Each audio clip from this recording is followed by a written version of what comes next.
तर आजचा आपला दुसरा दिवस आहे आणि आपण आज कॉरिडोर फिरत आहोत. तर आपण आता इथे देवी देवतांचे स्ट्रक्चर्स आहेत. हे जे स्ट्रक्चर आहे ते म्हणजे इथे आपण चाललेलं की म्हणजे आम्ही पिलेलं ते देवांना द्यायचं की राक्षसांना द्यायचं. तर हेच ते स्ट्रक्चर आहे.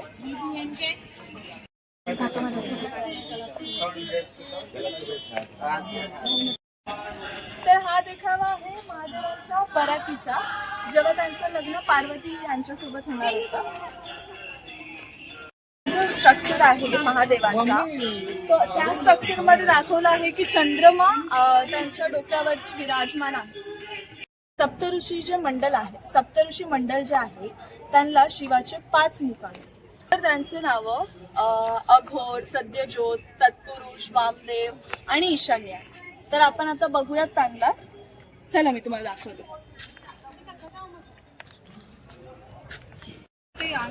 तर हा तो स्तंभ आहे ज्याला 5 मुख आहेत.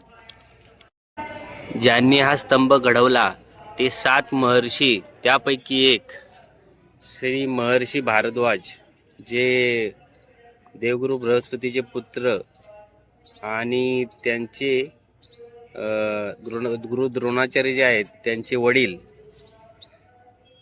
तर आपण पुढं बाकीचे जे 6 महर्षी आहेत त्यांची नावे पाहूया. हे महर्षी विश्वामित्र, हे आहेत महर्षी जमदग्नी, आहेत महर्षी गौतम. वेद घडवला त्यांचे हे अधिपती श्री महर्षी वशिष्ठ. हे आहेत महर्षी कश्यप.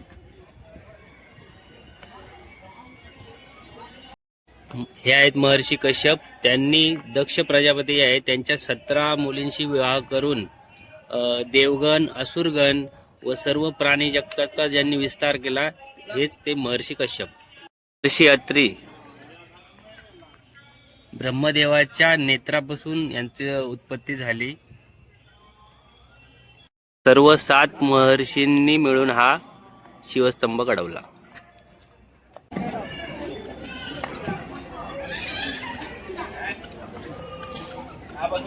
आपण आता महाकाळ कॉरिडोर मध्ये फिरत आहोत आणि इथे भरपूर देवी देवतांचे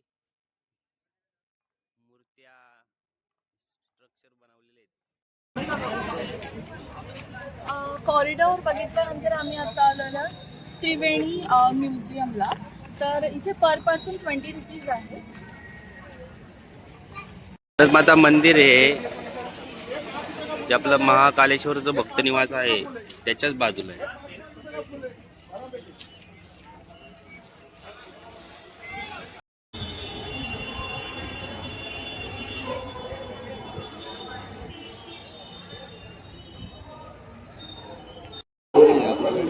सदरच्या नकाशामध्ये 12 ज्योतिर्लिंग कुठं कुठं आहेत ते सांगितले गेले. तमिळनाडूमध्ये रामेश्वरम, आंध्र प्रदेशमध्ये मल्लिकार्जुन, महाराष्ट्रामध्ये भीमाशंकर, भुवनेश्वर, त्र्यंबकेश्वर, गुजरातमध्ये सोमनाथ, नागेश्वर, मध्य प्रदेशमध्ये महाकालेश्वर, ओंकारेश्वर,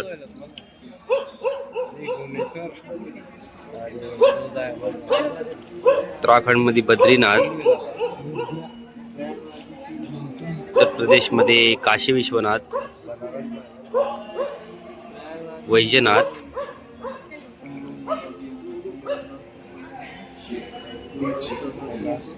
आता आपण भारत मातेचं दर्शन घेऊया.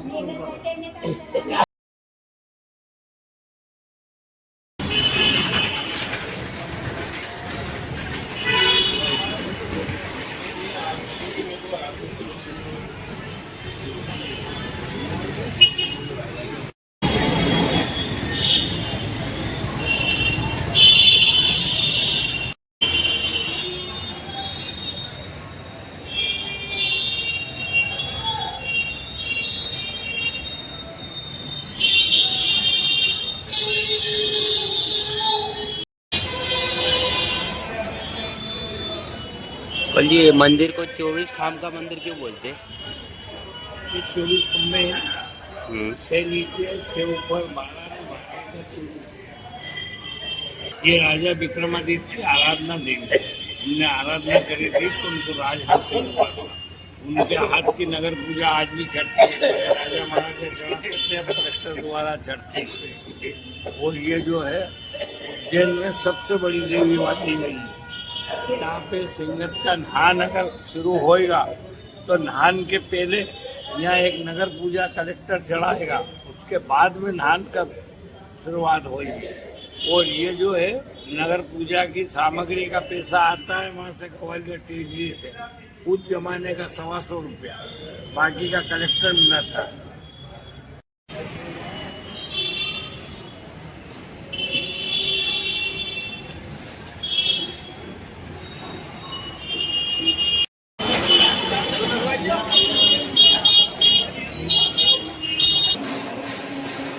तर त्रिवेदी म्युझियमच्या बाजूलाच इथे तुम्हाला महाप्रसाद भेटेल जो मोफत आहे. तर तुम्ही खाली जाऊन कुपन घेतलं की वरती तुम्हाला फर्स्ट फ्लोअरला जेवण मिळेल.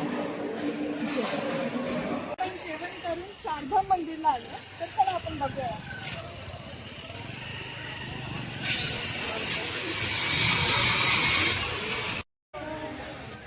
चारधाम मंदिर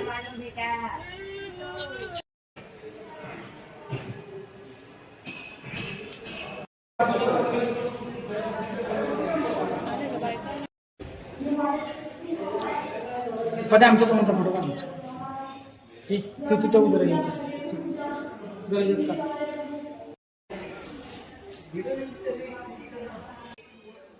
चारधाम मंदिरामध्ये आपण 4 धामाचे दर्शन केले. 4 धामापैकी इथं आपल्याला सुरुवातीला रामेश्वरम जे दक्षिणेकडे आहे, बद्रीनाथ जे उत्तरेकडे आहे, द्वारकानाथ जे पश्चिमेकडे आहे आणि पूर्वेकडे जगन्नाथ धाम आहे. असे 4 धामाचे आपल्याला एकत्र दर्शन या मंदिरामध्ये होते. यापुढे आपण रामगटावर जाणार आहोत आणि तिथलं आपण दृश्य बघूया. मंदिराच्याच बाजूला कृष्णाने जे करंगळीवरती पर्वत उचलला होता ते दृश्य बघायला आहे. तर आपण आता पुढे गुफा पण बघूयात, यात काय काय आहे.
गुफा सगळी बघून 10 रुपये वसूल झाल्यासारखं वाटतंय.